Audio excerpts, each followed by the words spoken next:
An actor. Yon acteur. An actor. Yon acteur. I am an actor. Mwen se yon acteur. I am an actor. Mwen se yon acteur. A dancer. Yon danseur. A dancer. Yon danseur. Jenny is a dancer. Jenny c'est un danseur. Jenny is a dancer. Jenny c'est un danseur. A driver. Yon chauffeur. A driver. Yon chauffeur. Amélie is a driver. Amélie c'est un chauffeur. Amélie is a driver. Amélie c'est un chauffeur. An instructor. Yon instructeur. An instructor. Yon instructeur. Thomas is an instructor. Thomas c'est un instructeur. Thomas is an instructor. Thomas c'est un instructeur.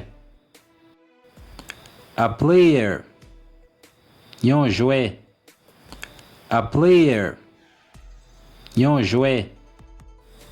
My brother is a good player. Frère moi c'est un bon jouet.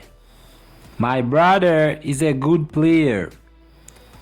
Frère moi c'est un bon jouet. A singer. Yon chanteur. A singer. Yon chanteur. Amélie is a singer. Amélie c'est un chanteur. Amélie is a singer.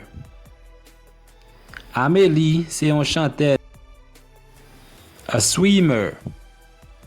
Yon nage. A swimmer. Yon nage. He is a good swimmer. Li c'est un bon nageur. He is a good swimmer. Li c'est un bon nageur. A teacher. Yon professeur. A teacher. Yon professeur. She is a teacher. Li c'est un professeur. She is a teacher. Li c'est un professeur. A typist. Yon dactylographe. A typist. Yon dactylographe. He is a typist. Li c'est un dactylographe. A violinist.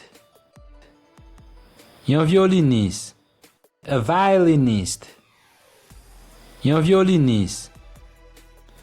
She is a violinist. Li c'est un violiniste.